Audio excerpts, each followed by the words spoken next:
I'm gonna try to keep these videos pretty low key. I don't wanna have to edit a whole bunch of crap.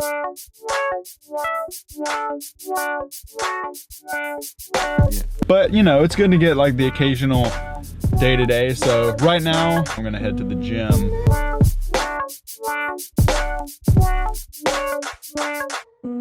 We have arrived.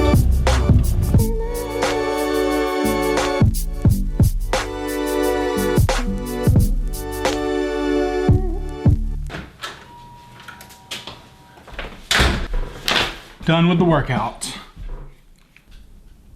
that better? I can't tell. All right, let's look at these comments. Joel Buchelman, glad you're back at it. I'm trying to start the rhythm as well. Thank you, Joel. Bart Ingalls, hey, love your content. I'm a proud member of the AI UX class. Where I'm curious about is how you take on content strategy for new clients. Bart, thank you so much for being in the AI UX course. It means a lot to me that you would take it and stick around and tell me that you love my content. Thank you so much. New content strategy for clients.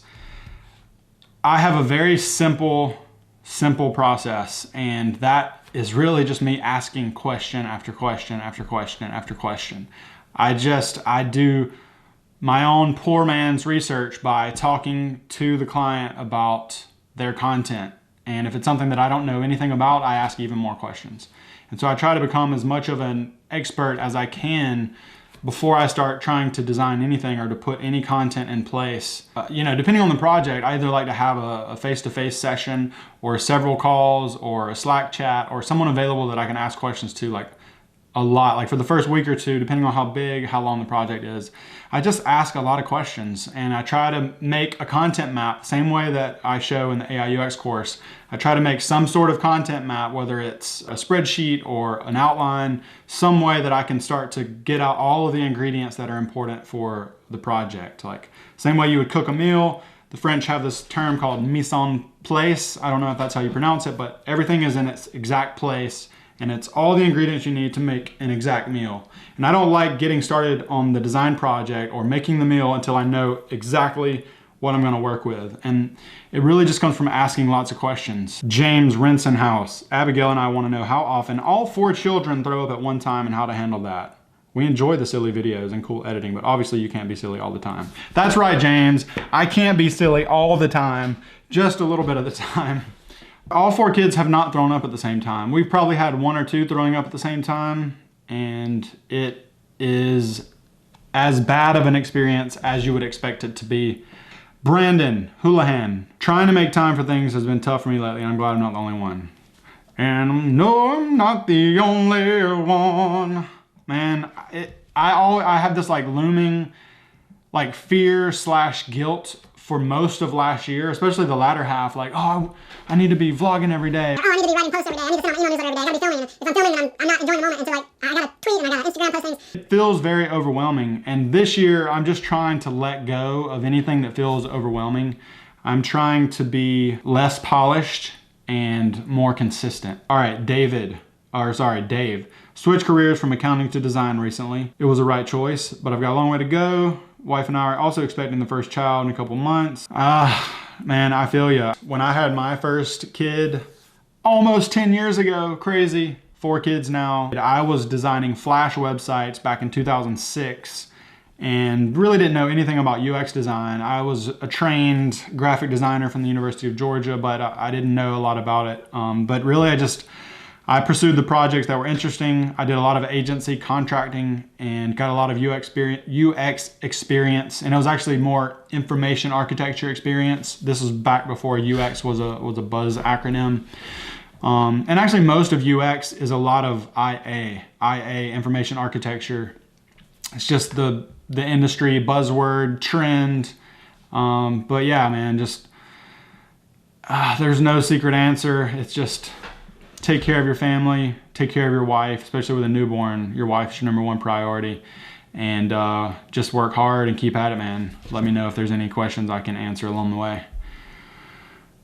J.R. Ingram, any advice on how to balance a newborn and beginning a new family when not accustomed to having children?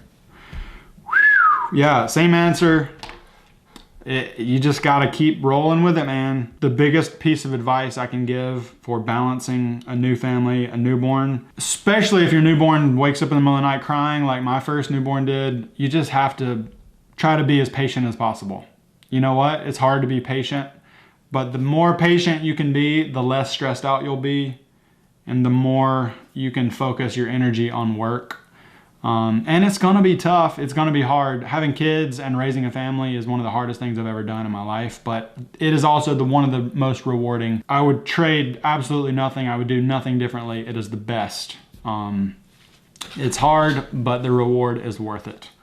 As far as clients go, I started off doing a lot of contract work, which evolved into more contract work at agencies, like if someone needed a designer for a project, and then that's kind of snowballed into people finding out I did client work, and then word of mouth started picking up. I started posting a lot more online. I get a decent amount of clients through Dribbble and just people that I meet at conferences who I've done some projects with. So really just getting the word out that you're doing work, what kind of work you're looking for. I spent a long time trying to think that I was some special magnet and that if I created the perfect portfolio, everything would just come to me. That's just not how it works.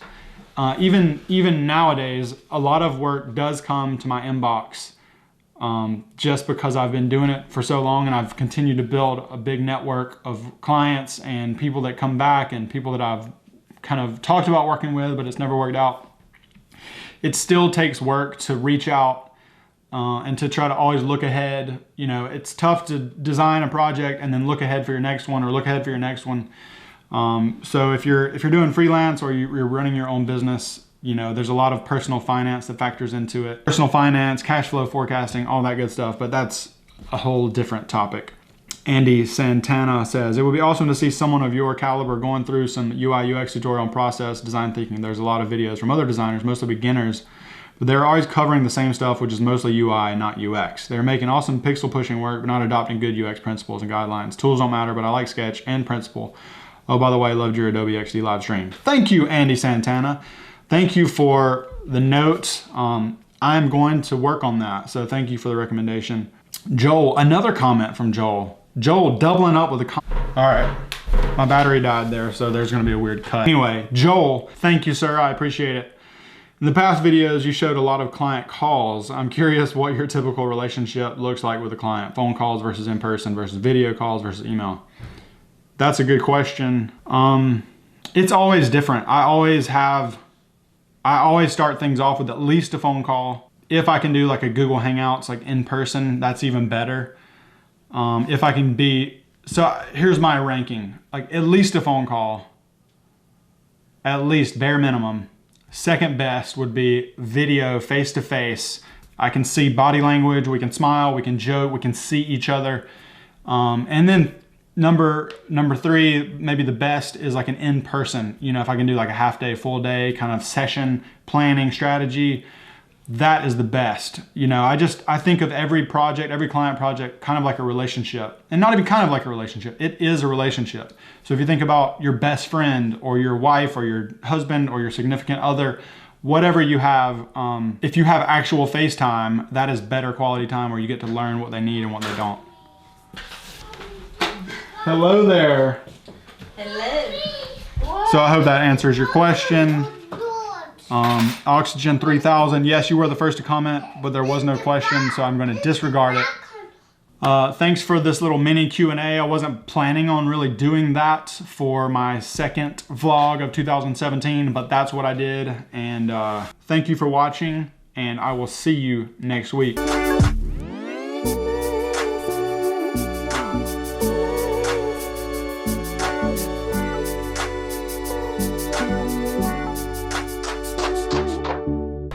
And now a word from my wife. Hello.